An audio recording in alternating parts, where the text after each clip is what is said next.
انسان کی کہانی جنت سے شروع ہوتی ہے، جہاں اللہ تعالیٰ نے حضرت آدم علیہ السلام اور حضرت حوا علیہ السلام کو پیدا فرمایا، انہیں عزت دی اور جنت میں بسایا۔ لیکن ساتھ ہی ایک دشمن بھی تھا، ابلیس، جس نے ان کی آزمائش کرنی تھی۔ قرآن اور صحیح احادیث ہمیں اس کہانی کو بیان کرتے ہیں تاکہ ہم عبرت حاصل کریں۔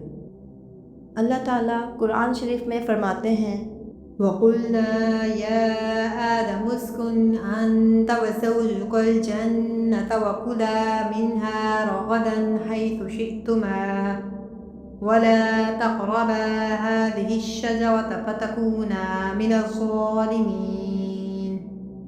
ترجمہ: اور ہم نے کہا، اے آدم، تم اور تمہاری بیوی جنت میں رہو اور جہاں چاہو خوشی سے کھاؤ، مگر اس درخت کے قریب نہ جانا، ورنہ ظالموں میں شامل ہو جاؤ گے۔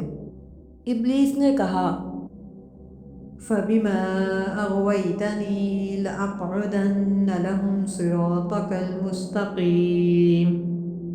پھر اس سبب سے کہ تو نے مجھے گمراہ کیا ہے، میں ضرور ان کے لیے تیرے سیدھے راستے پر بیٹھوں گا۔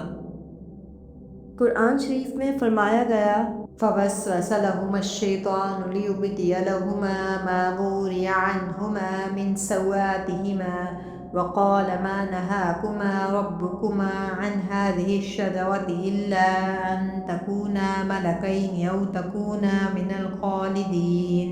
ترجمہ: شیطان نے دونوں کے دل میں وسوسہ ڈالا تاکہ ان کے پوشیدہ حصے ان پر ظاہر کر دے، اور کہا کہ تمہیں تمہارے رب نے اس درخت سے صرف اس لیے روکا ہے کہ تم فرشتے نہ بن جاؤ یا ہمیشہ کے لیے نہ رہ جاؤ۔ فَأَزَلَّهُمَا الشَّيْطَانُ عَنْهَا فَأَخْرَجَهُمَا مِمَّا كَانَا فِيهِ۔ پھر شیطان نے دونوں کو وہاں سے لغزش میں ڈال دیا اور نکال دیا انہیں اس نعمت سے جس میں وہ تھے۔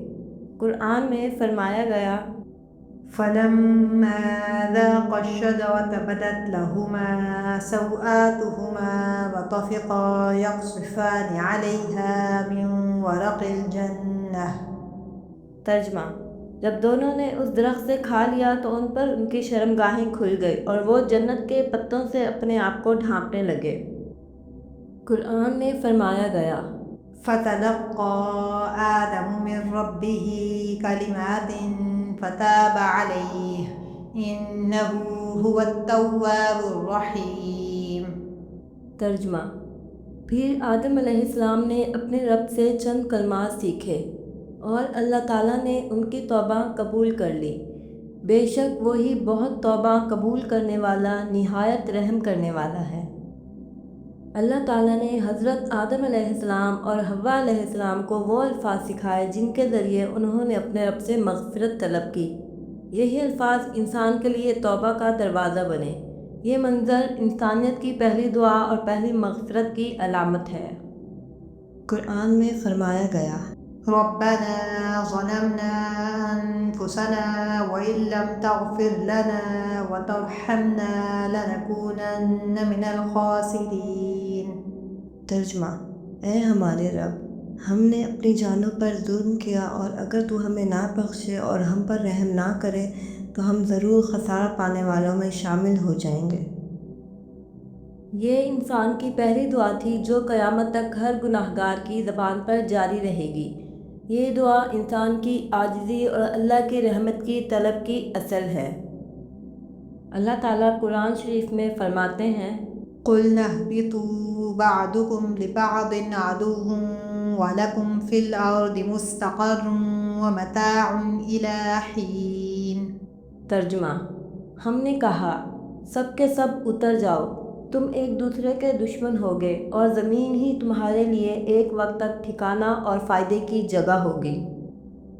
یہی وہ لمحہ تھا جب جنت کی راحت ختم ہوئی اور زمین کی آزمائش شروع ہوئی۔ انسان اور شیطان کے درمیان دشمنی کا اعلان ہوا اور زمین پر زندگی کی ابتدا ہوئی۔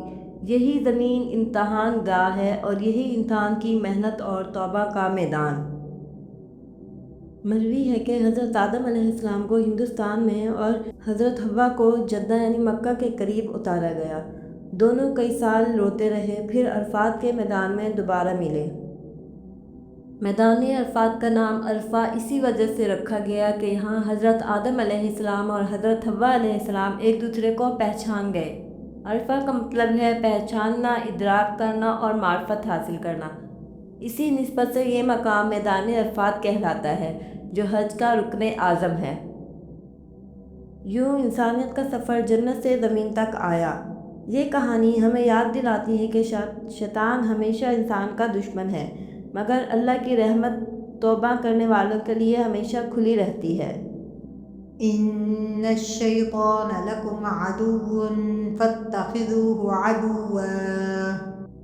قرآن میں اللہ تعالیٰ فرماتا ہے بے شک شیطان تمہارا دشمن ہے، پس تم بھی اسے دشمن ہی سمجھو۔